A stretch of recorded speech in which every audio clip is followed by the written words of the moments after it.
My first question will be, how did you become a privacy expert and a digital rights activist? What was your motivation and what are you currently doing in the field? I grew up in politics. I was involved in the anti-nuclear proliferation movement and in labor rights issues with my family when I was young. My parents are activists as well. And my dad is a computer scientist. And so I was exposed to technology from very young. In the late 1970s, we started to get personal computers in our house. And so I was very excited about their potential, and in particular, very excited about their potential for human liberation.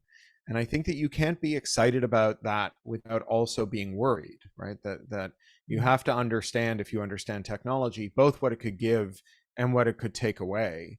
And I think that the default posture of an activist is that how that shakes out is up for grabs. Like whether or not technology makes you more free or less free doesn't have much to do with the technology. It has to do with the people who are in charge of the technology. It has to do with how the technology is arrayed.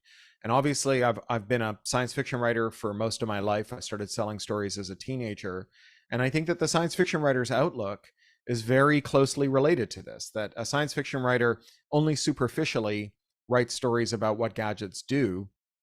And, you know, if they're any good, are far more interested in who technology does things for and who technology does things to. And so that's the kind of origin story of how I got involved. And so I was always involved in lots of different causes. And as the web took off and I got involved in the tech sector, I found myself getting more and more involved with NGOs as well, particularly with the Electronic Frontier Foundation. And I ended up quitting a company that I'd helped found to go to work for EFF in 2001. So this will be my 2002. This will be my 21st year with them in about a week. I went to work for them. I became their European director. I became their representative at international bodies, so at the United Nations, at the European Union, and then at national bodies, particularly at the UK government in Westminster. I was living in London.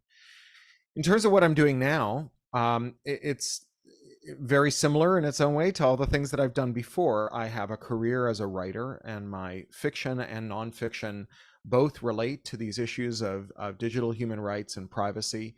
I write when I'm feeling anxious, and this has been a very anxious couple of years. And so as a result, I've written a lot.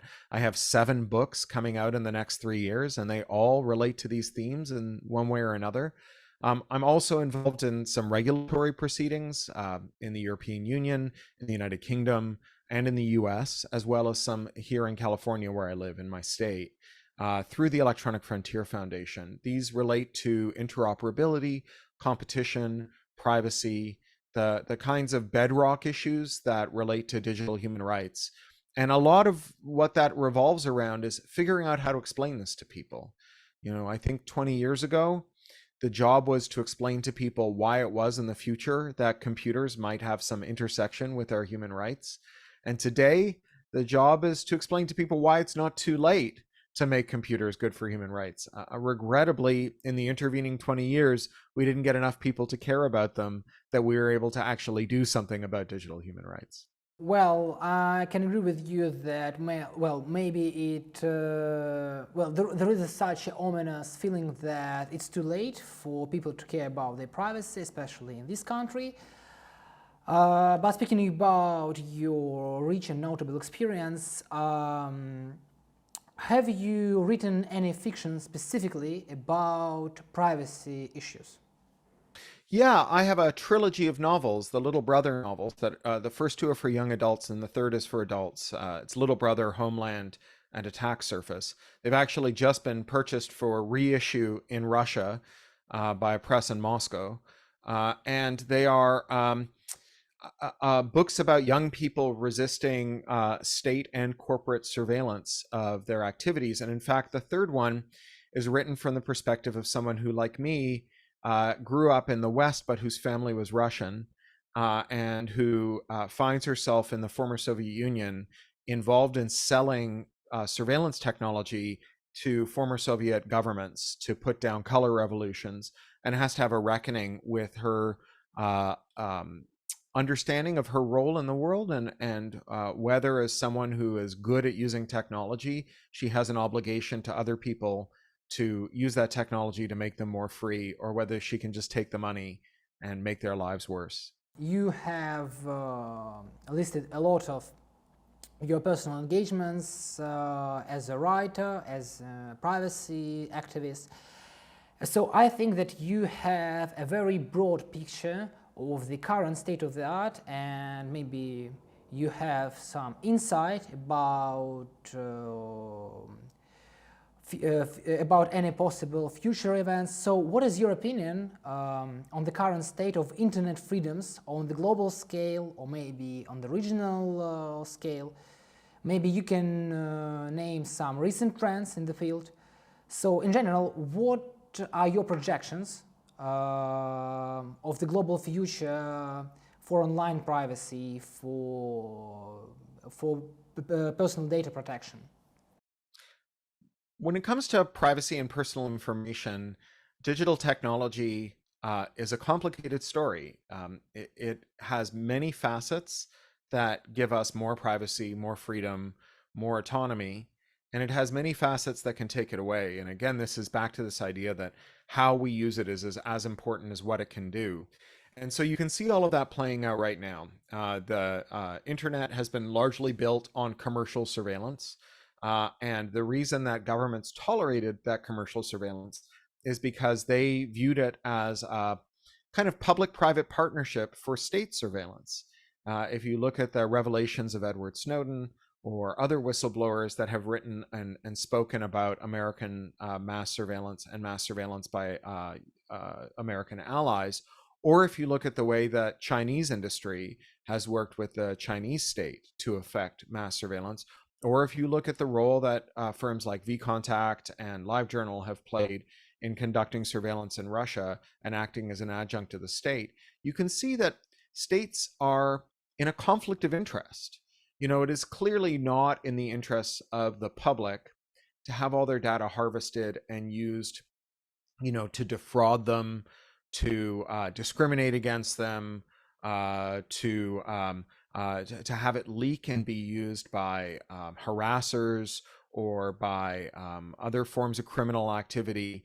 And all of that is very dangerous. It's also dangerous as a kind of matter of statecraft.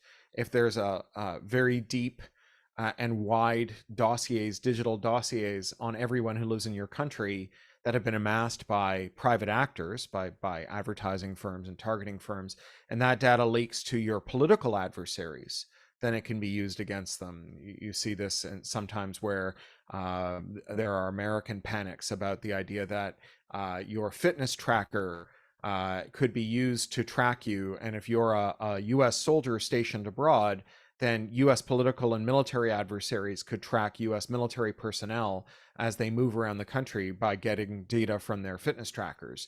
So you would think that, all things being equal, governments would not want to have their publics being spied on. And there is an aspect of this, of every state, that has that imperative. You see it even in China, where there are increasing privacy protections against certain kinds of commercial surveillance. But at the same time, there's something awfully convenient about having the private sector do surveillance and pile it all up in useful piles, where the state can go and plunder those piles and effect a kind of mass surveillance that would be otherwise impractical for them to do. You know, if you think about the kind of surveillance that in the West, Google and Facebook collectively put most people under, if the governments of the West were to attempt that, they would have to lay a claim to so much personnel and resource, to so many parts of their economy just to do this surveillance, that there would be hardly anything left over to have a functional economy. It would start to look like, say, the former East Germany, where you had, you know, depending on your estimate, 1 in 25 or 1 in 12 people acting as a government surveillance adjunct. And basically the state would have no job, the nation would have no economy except for spying on everyone. It'd be very unwieldy. And so by allowing the private sector to do the surveillance, you create a kind of efficient public-private partnership to effect the surveillance. And so the imperative to shut down surveillance is always checked by the imperative to mobilize and weaponize commercial surveillance in the interest of the state's own activities. And this means that we don't get much good privacy regulation. And what's also the case is that when states are actually willing to take action to make privacy a reality, the corporations that they've tolerated in their mass surveillance have become so powerful that they can actually fight the states. So if you think about how the European GDPR promised to do an enormous amount of control over commercial surveillance, and indeed that's what the letter of the law says that it should do, but there has been a real uphill battle to enforce that law. What's happened is that the giant tech firms have used their domicile of choice, their flag of convenience in Ireland, to shift all of the enforcement action to the Irish courts and to the Irish regulators, who are extremely deferential to the large corporations whose tax haven activity is absolutely essential to the Irish economy.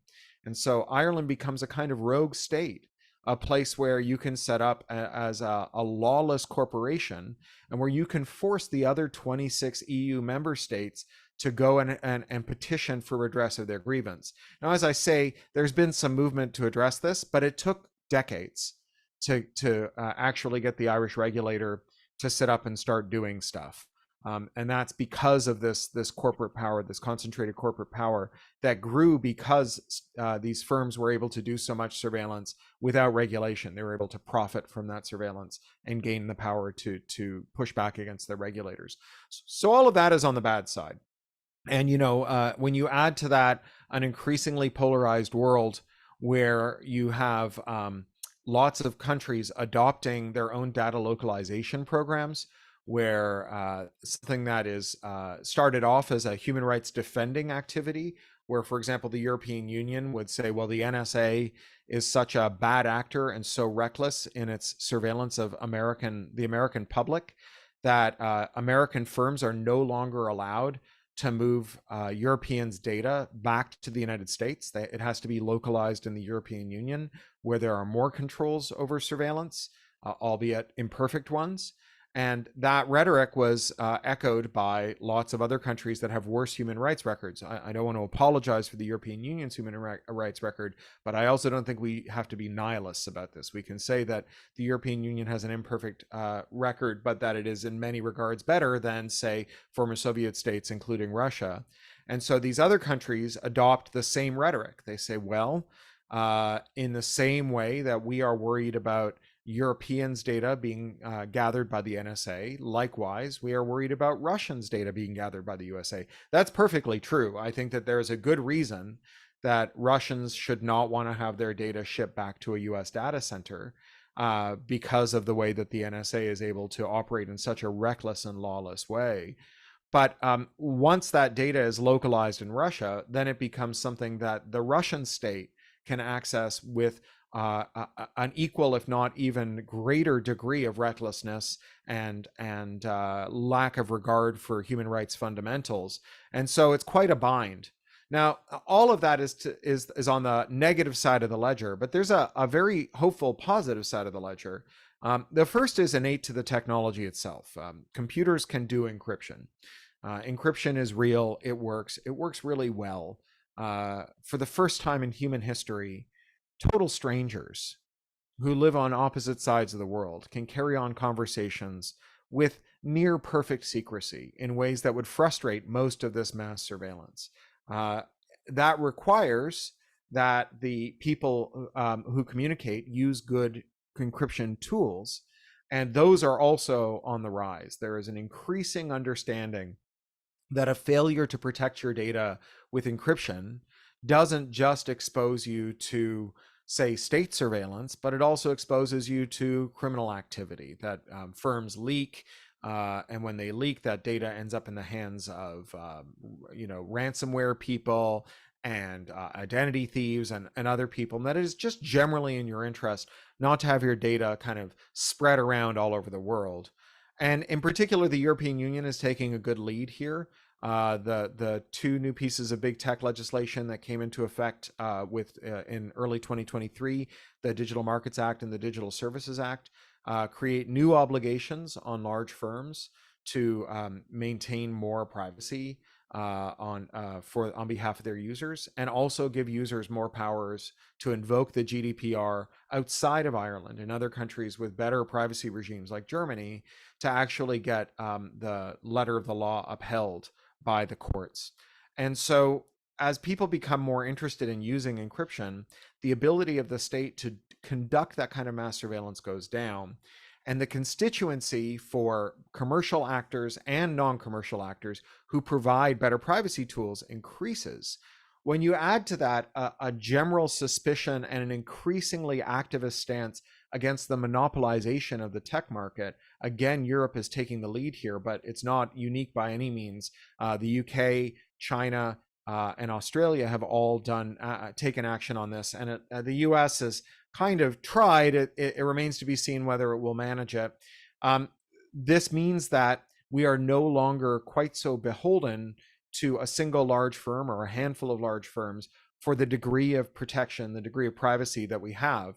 If everyone has to use Facebook because that's the only way to talk to one another, because it's the only way to stay in touch with your relatives or to find out when the next soccer match is for your 10-year-old's team, then the decisions Facebook makes about what kind of privacy you're going to have are decisions that bind on you.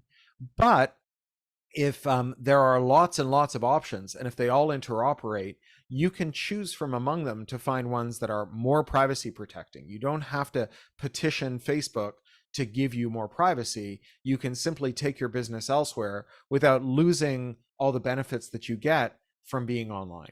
Yes, thank you. You have been very exhaustive about, and you have touched upon very different aspects, GDPR, European Union and the United States debate about the cross-border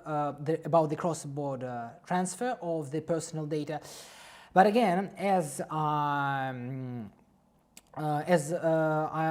I understood you right, you are quite skeptical about the effectiveness of personal data localization laws. Yes, because, well, in fact, it's from my point of view, the adoption of these laws is a bit of a profanity because it's very easy to circumvent them. And in general, these laws, for example, in the Russian Federation or in India or elsewhere in the world, in general, they do not ban the cross-border transfer of the personal data. The only exception may be the GDPR, because it has specific legal grounds for such transfer, and only the adequate jurisdictions such as the countries constituent the Council of Europe or Japan or Argentina or Canada, but only for the for-profit organizations. So, don't you think that the mere balkanization of our internet space, with such crass geographical approach, would not contribute much to the personal data protection, to privacy, to freedoms and liberties? I think that these projects of both technological changes to protect privacy and legal changes to protect privacy have to be viewed as complementary and incomplete each on their own. So, if you get a really good encryption tool like Signal, say, that is a very strong messaging platform for protecting your privacy, you can exchange messages with other people with a very high degree of confidence that those messages will only be received by the person who is holding the device that you're sending it to. It's harder to know who is holding that device, and so that's where the technology has to interact with the law. If the police can arrest the person you're trying to send a message to force them to unlock their device, and then read the messages as you send them, or if the police are allowed to break into their house and compromise the device itself without any legal oversight or repercussions, then or if they're allowed to procure cyber weapons on the international market, like the ones that the NSO group sells, or like some of its rivals on the international scene sell, then the number of bits of encryption ceases to matter because the person on the other end is compromised. And there are things that you can do as an individual to try and protect yourself from that kind of compromise. You can have plausible deniability partitions, and you can have biometric locks, and you can have dead man switches, and you can have all kinds of measures, but you will eventually make a mistake. If your adversary is a government, they can have whole teams of people to try and figure out who you're communicating with and how. And if you're just you and you're a dissident and you're trying to make a difference, you're on your own. And you will eventually make a mistake because you'll get tired. Meanwhile, your adversary, when their representative gets tired, they just give them a break and bring in someone else to watch you. And so given enough time, you will eventually make a mistake. And so encryption on its own, privacy tools on their own cannot be enough. The only thing they're really good for is to create a space of some degree of privacy for some time that can be used to organize to make governments democratically accountable.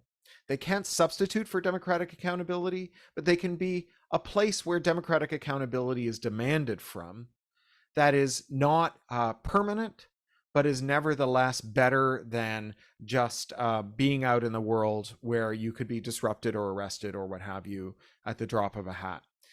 And once you attain a democratically accountable government, if you manage to do this, the ongoing existence of these privacy tools means that if the government backslides, if it becomes less privacy respecting, then you can once again use these shields of privacy, these imperfect, perishable shields of privacy to resist that backsliding, to organize a democratic opposition. In the end, though, there is no technological substitute for an accountable state. In the end, if the state has all the power of a large government and you have all the difficulties of an individual, then you will eventually lose. And so your only winning move is to organize democratic reform, not to opt out of making a better society. Does it mean that if we are currently in a situation when there is such a profound fusion between the private sector and large corporations, IT corporations, that there are no means for an ordinary user to protect his or her privacy, to ensure protection of his or her personal data, or maybe some best practices exist in the Western world, or maybe there are some alternative measures to, well, if it is possible to say so, to combat such fusion of the private sector and of the government, because as you have already mentioned during this interview, that sometimes there is no conflict of interest, that the government is really interested in having a private sector as a certain kind of enforcer of its laws and regulations. Yeah, so I want to just correct the first part of this question. I don't think there is no means of protecting your privacy. I just don't think there's a means of protecting your privacy that lasts forever. I think that privacy tools are useful, but they are not the final word. They're not dispositive. That while privacy tools are an excellent way to organize democratic opposition, they are not a great way to organize a kind of demi-monde, a kind of state within the state, in which you are out of range of the government because you have good encryption tools. I think that's the message I want to push back against. It's an old dream, really, of the technological world that we can use technology to make bad laws irrelevant. And I don't think that technology can make bad laws irrelevant. I think technology can give you the space to fight bad laws and reform them. But bad laws are never irrelevant if you exist in the world. If your physical body is within range of the people who enforce those laws, or if people you love and whose futures matter to you are within range of the people who enforce bad laws, then technology can't make bad laws irrelevant. All it can do is give you the space to organize. And so in terms of how you can organize, what tools you can use, I mentioned Signal before. I think Signal's encryption is significantly better than Telegram's. And I would trust Signal more than Telegram. Signal has some weaknesses, in particular that it's tied to a phone number. And so that's an area to consider as you plan your security future. I think that in general, you have to be able to think about who your adversary is. So if you are worried about, say, the Russian state, then it's not so much that you have to worry about your Gmail being broken into. I don't think Google is likely to turn over its users' emails to the Russian state anytime soon. And so Gmail can be a good alternative to say vContact as a system that is further from the reach of the adversary you're worried about. On the other hand, if you're worried about the NSA, I wouldn't use Gmail. And so there's no such thing as being secure. There's only being secure from some threat. This is a really important part of security thinking. You know, I'm recording this today from my spare bedroom in my house because my office flooded out last night. My office has a smoke detector in it. The smoke detector didn't help me against the flood. I would need a flood detector for that. And Gmail is not going to help you against the NSA, even if it's useful at helping you against, say, Russian state adversaries. You can't be secure in the abstract. You can only be secure against some named thing you're worried about. In terms of using lots of services, there is an ongoing debate that's just been made more complex because LastPass had a breach. But in general, using a password manager is better than any other mechanism that you could use for passwords, particularly when combined with a hardware-based two-factor authentication, whether that's an authenticator app on your phone or a dongle that you use. And you should use that on everything. So you should turn on two-factor authentication and unique passwords managed by a password manager on everything you use, because it's very hard to predict whether something that you have just generated a password for today will be important to you tomorrow. You know, you may set up a password on an account that you're only using to look at cute pictures of baby kittens on today. And tomorrow that account gets linked as a single sign-on service to something that you use for video conferencing. Yesterday I did a live interview where the only way to connect to the interview platform was to give it a Discord or Twitter or Google account. So I have a Discord account and I only ever use it for online conferences. I've used it maybe 5 times. I don't consider it a high security application, but now all of a sudden it's tied to something else. It's tied to another platform. And so a compromise there could go on to compromise other platforms and other ones still. And so it's very important to have a unique, strong password for everything you use. And that is impossible to do without a password manager. 1Password is a free and open alternative to LastPass. I think it's probably stronger than LastPass, especially given what's happened with LastPass lately. And I would recommend that as well. Let's have a look at a more global scale, at a more international level.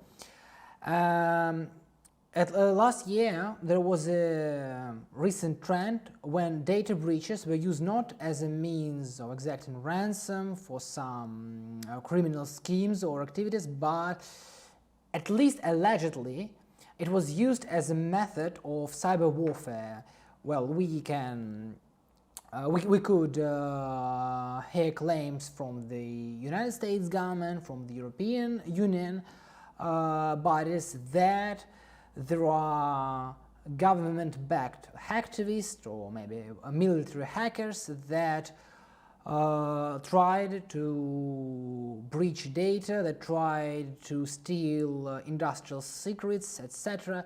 So do you think that at least potential military use of personal data is really pertinent to privacy issues, or maybe it's a little bit out of, well, it's not a real life matter at all, because, well, again, we are talking about a conflict between two states, two governments, and in such a situation, personal rights and freedoms are not in question at all. So what do you think about that?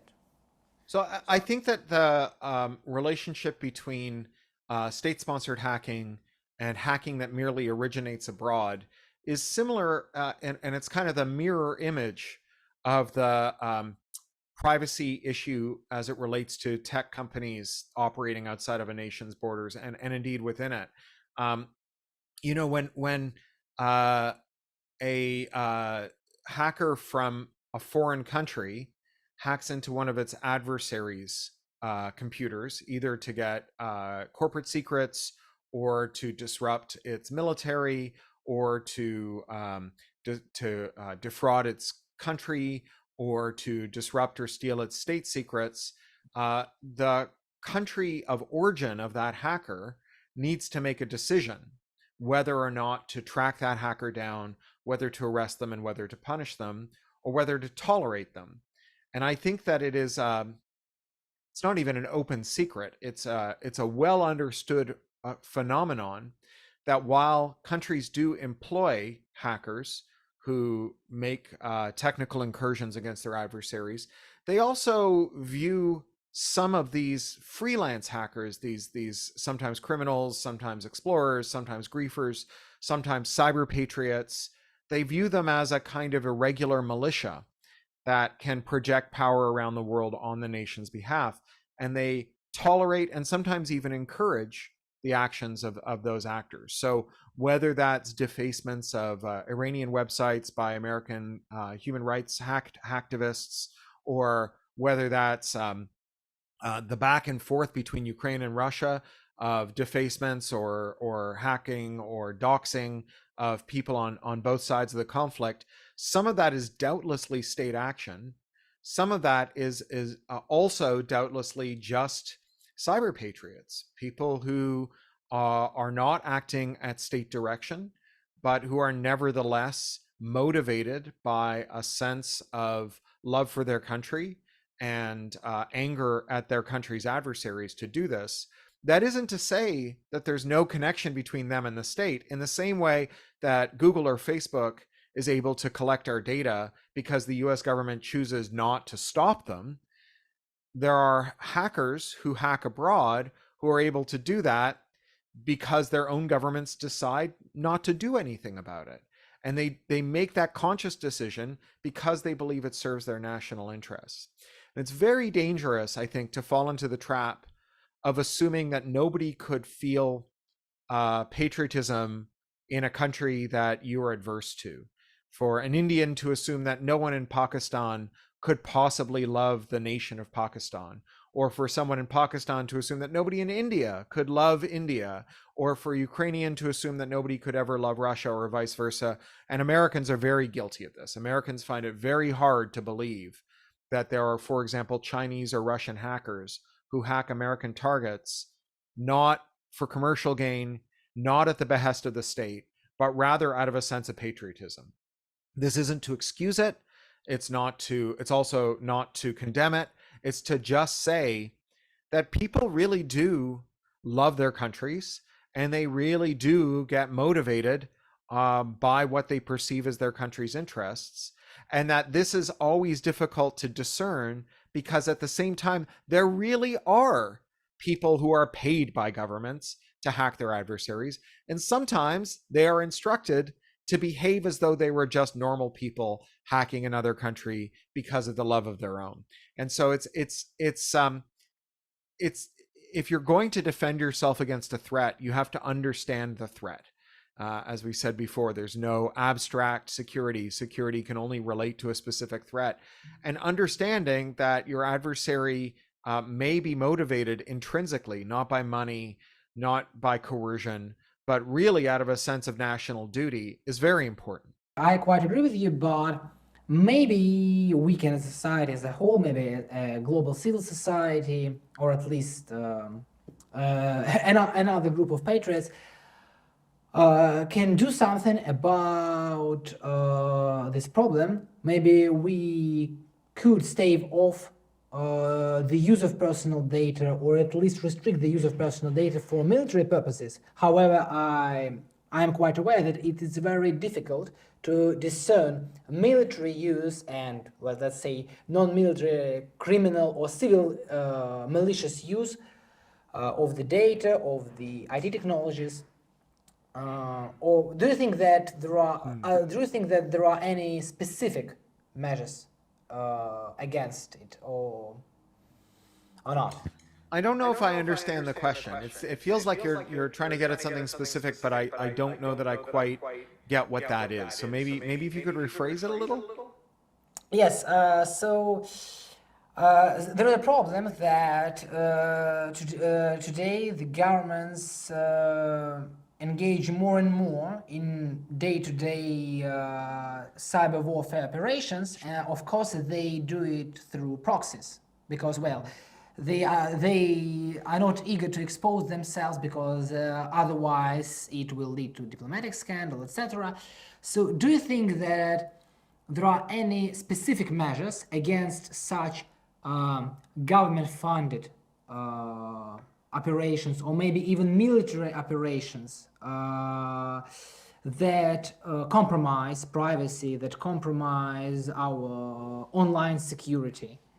Or the measures are the same as for the commercial sector? So I think that the main, if I understand your question correctly, from my perspective, the risk that I worry about the most in that world is that spy agencies and military cyber warfare entities have a habit of both introducing vulnerabilities into widely used tools and also discovering vulnerabilities in widely used tools and suppressing the remediation of those vulnerabilities so that they can be weaponized. So for example, we saw with Vault 7, Vault 8 leaks from WikiLeaks, the leaks of NSA and CIA cyber weapons, that they had discovered really significant vulnerabilities in the Windows operating system, in various router firmware and so on.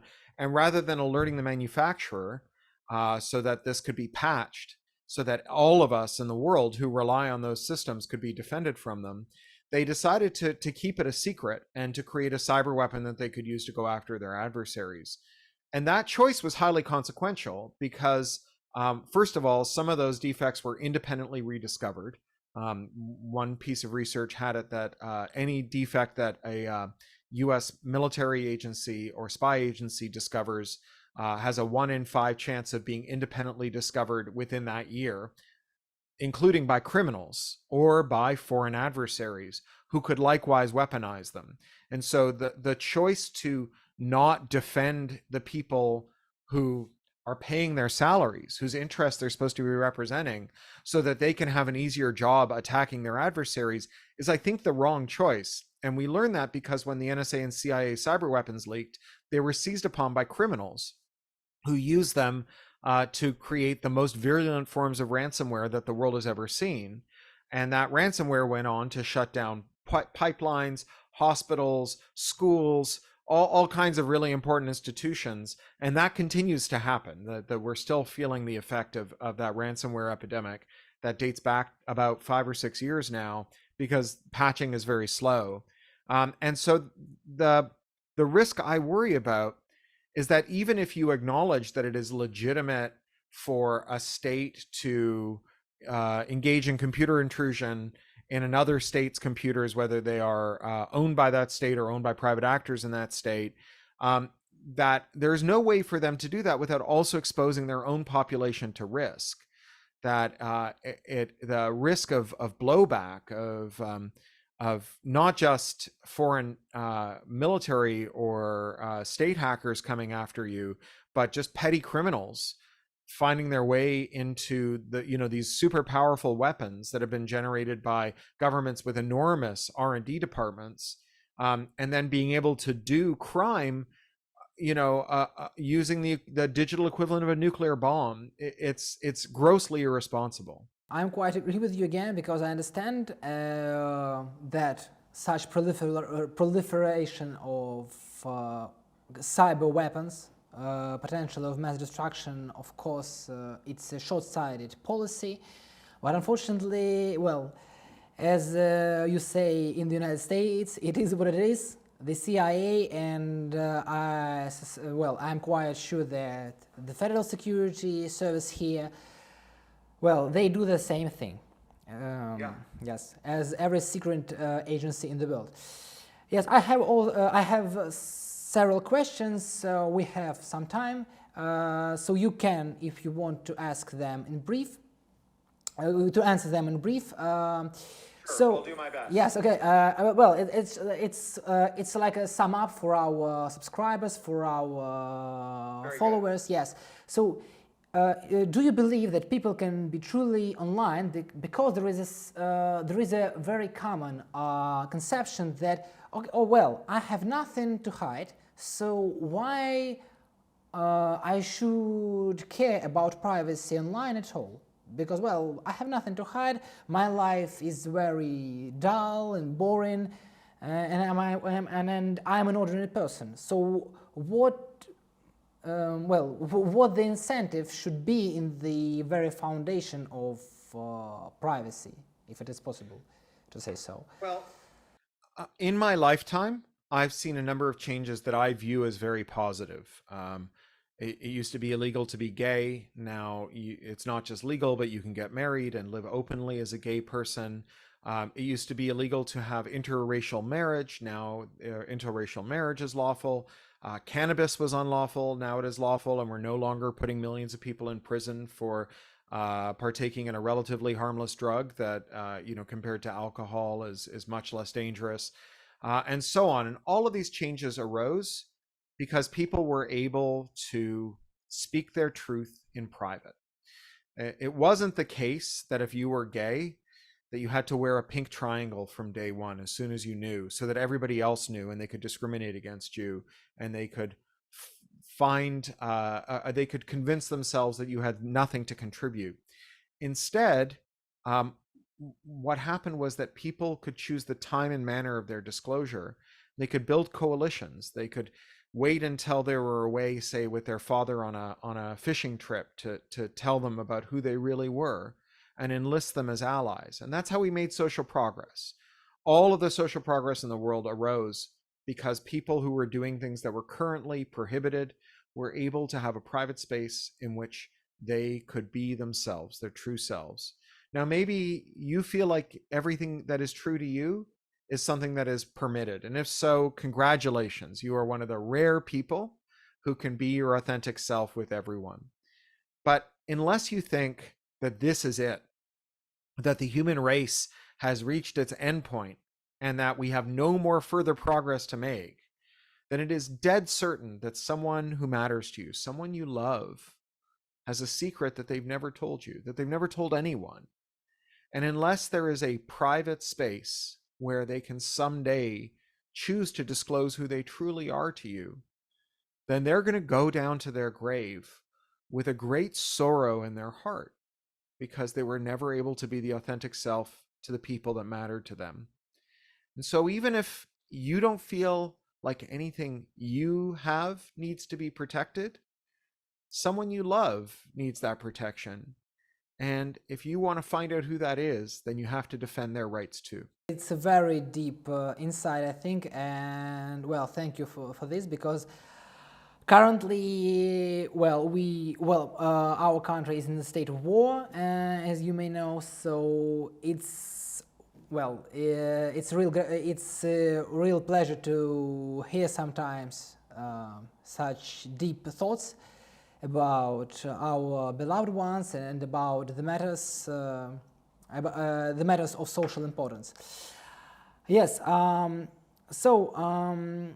Speaking about a bit different aspect of your work, to sway you a little bit away from our privacy and national security espionage narrative, what is your attitude to digital piracy and your stance on debate free online content versus copyright? Because, for example, our non-governmental organization has its roots back to the Russian pirate party. So such organization existed a long time ago and tried to liberalize intellectual property laws, in particular copyright laws, because in the Russian Federation, unfortunately, for example, it is still illegal to use pirated content, to use unlawfully downloaded content, even for the personal use. Yeah, that was part of Russia's WTO accession, as I recall. So I think you have to understand the problems and promise of copyright in two ways. So the first is to understand what a regulation is for. So any regulation needs to start not with substance, not with what the regulation says, but with who it applies to. So I'm in favor of there being financial regulation. I think we should regulate banks, and I think we should regulate large financially significant transactions. So to do that, we have to define who a bank is. We have to define what a financially significant transaction is. So we say that there are some disclosure and record keeping requirements if $1 million changes hands. That if there's $1 million changing hands, you're either a bank or you're doing banking. And so the rules kick in. If suddenly there was hyperinflation and tomorrow $1 million wouldn't even buy you a sandwich, then buying a sandwich for your friend wouldn't make you a bank, even if $1 million changed hands. And you shouldn't need to file paperwork just to buy someone a sandwich. So that's what's happened with copying. Copying used to be an industrial practice. It used to be something that you required a printing press or a record pressing plant or some other kind of factory, a film reproduction factory, in order to make copies of creative works.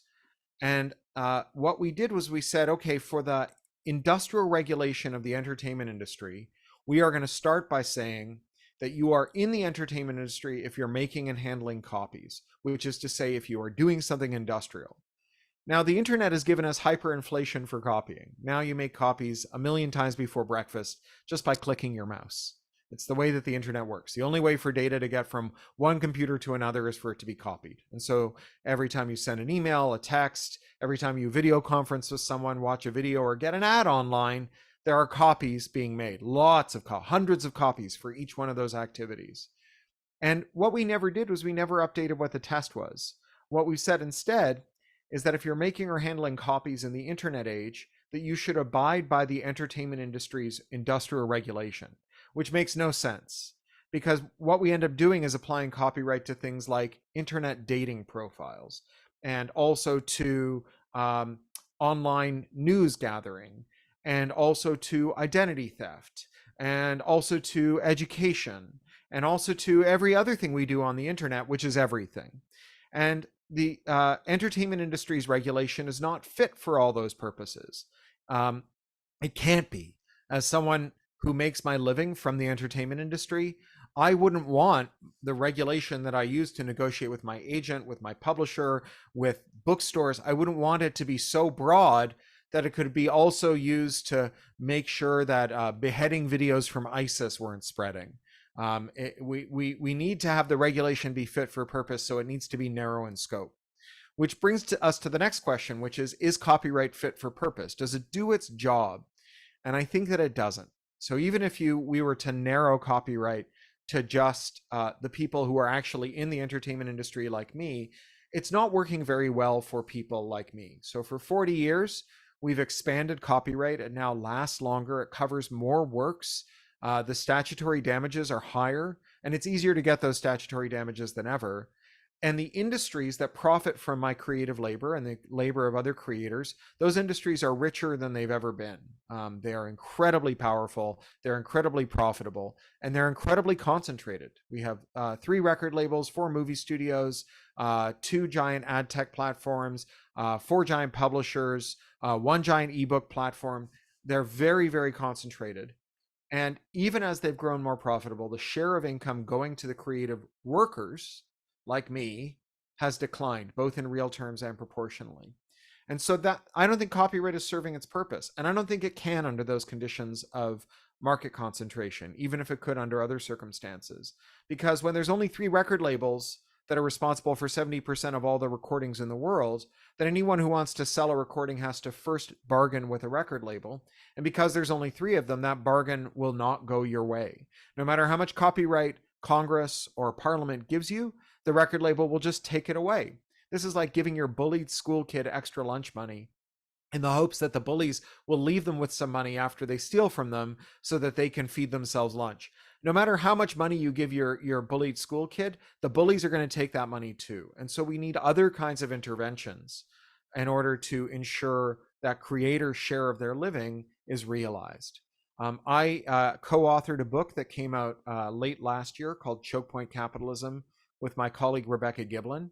And we sketch out, well, not even sketch out, we describe in detail about a dozen extremely technical proposals for other kinds of regulation that will change the distributional outcome of creative wages so that creators themselves get more money. And they start with breaking the power of these large corporations. Yes, but don't you think that maybe, well, first of all, my personal estimation that copyright laws have never been created for, well, they have never been created for this certain kind of definite, clear-cut solution to a problem. Because, well, the only aim, the only goal of the copyright laws is to create incentives for the creators, for the publishers to, well, to create and to publish. And it's just some kind of ominous and unfortunate array of circumstances when we have such a situation, when there are only 3 publishers, 3 large record labels, etc. Because at the same time we have streaming services, well, that can be regarded as publishers, but we have such services as Patreon, Bandcamp, that enable authors to disseminate the works, the artistic works to people, bypassing publishers, record labels, agents, etc. Maybe we have to wait a little and not to to take any foolhardy or maybe radical reforms. So I don't think that those services can be understood as good or even promising substitutes. Bandcamp is better than Spotify for a certain kind of artist. But Bandcamp accounts for an infinitesimal amount of the overall music consumption. Nearly all online music consumption goes through a streaming service called Spotify that is co-owned by the 3 major record labels. So there's not really any space between the streaming services and the traditional labels. Likewise, you see on the other choke points that emerge elsewhere in the value chain. So for example, if you want to sign up Patreon patrons on iOS or Android, you have to give away 30% of the money that they pay you, because Apple and Google have established their own choke point there where they can reach in and get 30% back from you. So I think in some ways we're agreeing with each other. No amount of copyright is going to fix the fact that Google and Apple are going to take 30% of everything you earn. We need other kinds of interventions, non-copyright interventions, to create a good policy.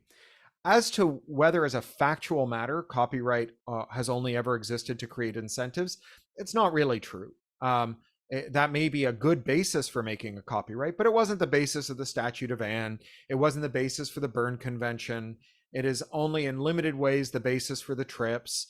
It was certainly the basis for the US copyright system, but as a factual matter, copyright has had a lot of different reasons for existing. And those reasons are in some ways not very important. What we need to ask ourselves now is, what do we want copyright to do? And I would say that the best copyright system is the one that allows the largest number of creators to make the largest number of creative works, to reach the largest number of audience members, including other creators, and for as much of the money as possible to go to the people who make the works that make other people happy. I think those are very reasonable goals. In fact, I think it'd be hard to argue with those goals for if not a copyright system, at least a communications policy that we can aspire to in our international bodies, in our national deliberative bodies, and informally among ourselves as communities of creators and as audiences. So we have a couple of minutes, and I have just a couple of questions to you.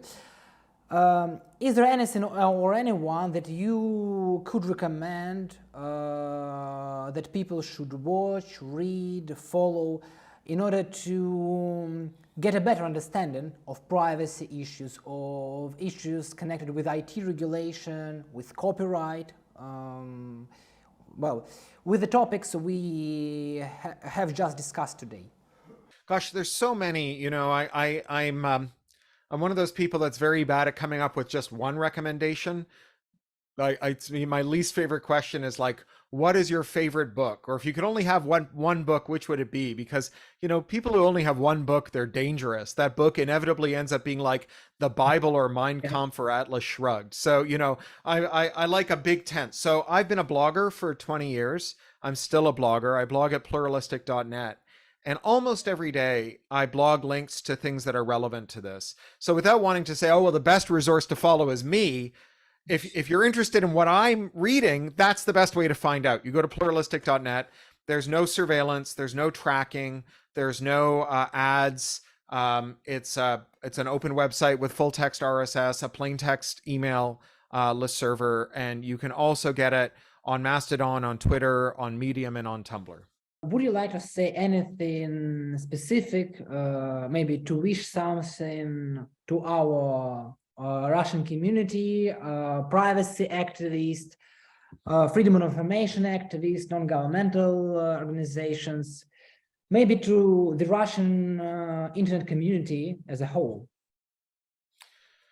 Gosh, you know, I think what I'm supposed to say here is something like, we're all with you, we're all behind you, we're all rooting for you. And I think that's true. I always am aware, it's never far from my mind, that it's just an accident of birth that I wasn't born in Leningrad. My grandmother left and came to Canada as a refugee, and her little brother stayed in Leningrad, and that I could be you.